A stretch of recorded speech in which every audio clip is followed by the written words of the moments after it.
College football is just 4 days away. It's the Irish opener and the Dublin debut between 10th-ranked Florida State and Georgia Tech, an ACC affair over in Ireland. To help get you set, it is almost, and I mean almost, we are just 1 week away from Mouth in the South season. That is Mark Zinno. Technically not Mouth in the South, although Florida State, Georgia Tech, and SMU hail from the southern part of the United States. But Mouth in the South is the SEC expertise out of Mark Zinno. But we get you ready for college football nonetheless, as we are just 4 days away from the start of 2024. Zinno, as always, we appreciate the time. Thank you for being here on this Wednesday to forecast week 0 on the early line. Does this look like the face and the smile of a guy who's ready for college football to be here? Because baseball, I've just had enough. I'm so ready to start looking at football, especially after the Twins bullpen last. Yeah. Listen, I was going to ask, because you didn't seem all that happy in the commercial break to be joining Donnie and myself. I was wondering what the reason was. Is it because the week 0 slate's a little bit lackluster, or did you stay up all night last night for all 4 hours and 5 minutes and the 12 innings to see your Yankees lose? No, well, I mean, I knew that was a fait accompli as soon as that game started. And as soon as they got to the extra innings, I knew they were in trouble. So, and when you only score 3 runs in 9 innings, which the Yankees have done repeatedly over the last 3 games, it didn't feel good going into it. So part of me is actually hoping the Yankees blow it and Boone gets fired, because that would be the best Christmas present I can have.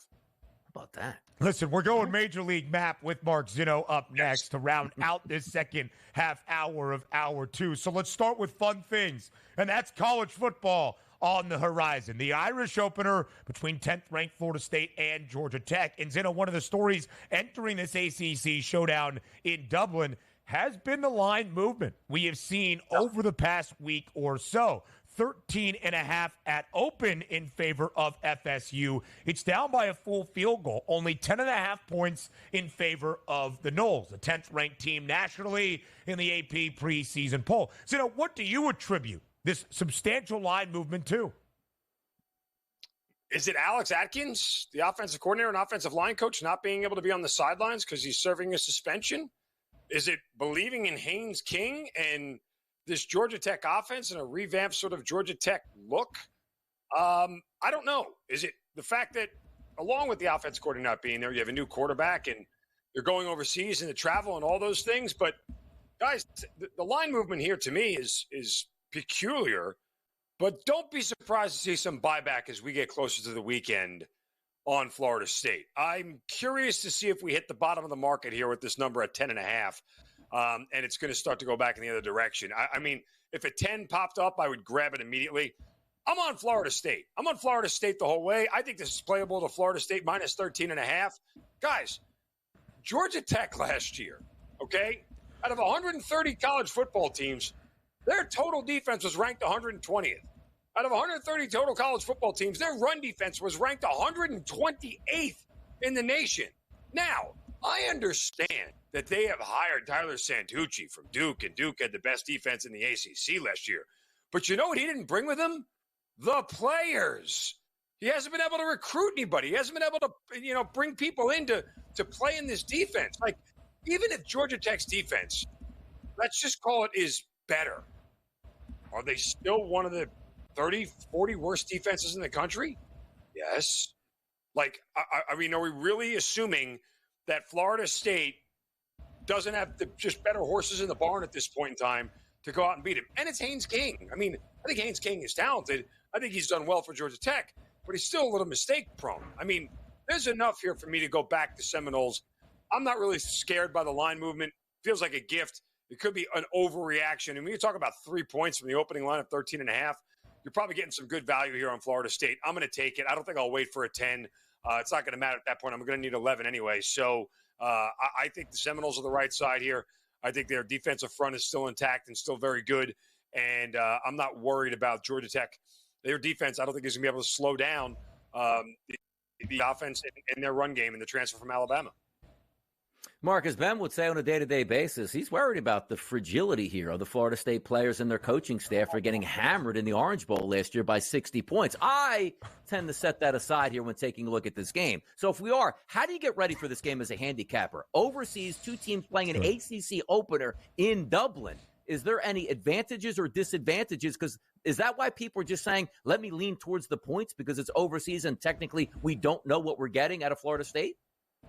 I mean, that and, I guess the travel, from what I understand, too, the weather isn't supposed to be bad. Like, you're looking at the weather reports, doesn't look like it's going to rain.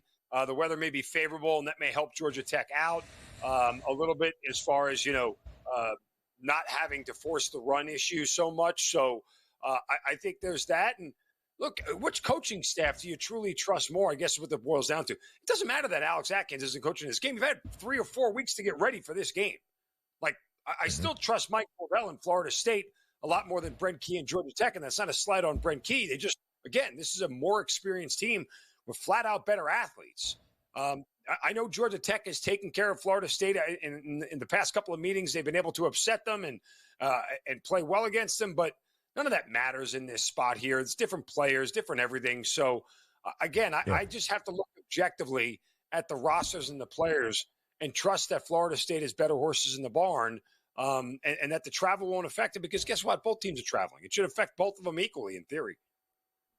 The Yellow Jackets 7-2 against the spread as an underdog last year, maybe influencing how the betting public is looking at this game. I think as the number continues to come down, you're getting some ripe opportunities on the Knolls. Zinno, elsewhere on the Week 0 Saturday slate. Again, not the most illustrious or robust we have seen in years past, but still, it's college football. Also, speaking of line movement, SMU was a 27.5-point favorite against Nevada. That line now down to 25 and a hook. The Wolfpack have only won 2 games each of the past 2 college football seasons, and Rhett Lashley and the Stangs coming off an 11-win in AAC championship season a year ago. Now an ACC school is SMU. Of the other games on Week 0, what gets your attention the most?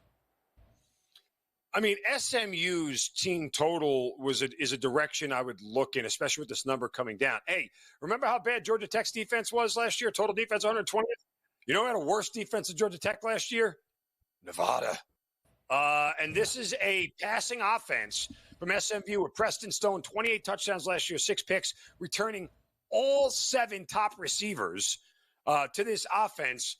This is a fast-paced offense here that the Mustangs are bringing into the ACC. This is a spot here where, again, I'm not 100% sold on the SMU defense per se, but I can look at this offense and go, I don't think they should have a problem scoring points here and getting to 40 against Nevada. It will be a little bit nerve-wracking, but this isn't their first ACC game yet. That's a different conversation when they step up. Nevada's sort of in the same class, and I think that SMU is just a notch better than Nevada at this point. By the way, Del State, Hawaii, 40.5 points it's up to now at the FanDuel Sportsbook. And also, I did see yesterday a couple of people retweeting around that Delaware State had missed their plane out to Hawaii. So already some scheduling snafus in what's expected to be a blowout. That's neither here nor there. If we do look at the championship national odds here, Georgia at a plus 280 price. Is it going to be SEC here that reigns king at the end of the season here, Mark? I mean, if you're looking at Texas and Alabama as well in that mix, it's hard to not think the SEC is the favorite. Even Ole Miss, obviously, with the odds that they have. But I would tend to think it's an SEC's title to lose if we're looking at by conference, unless Oregon has gotten markedly better without Bo Nix this year and the transfer that they have. That could upset the apple cart. They were the other team I'd look at. 4 of the 6 best prices hail from the SEC, 8 of the top 10 from the Big Ten or the SEC as well. It's a new era in college football.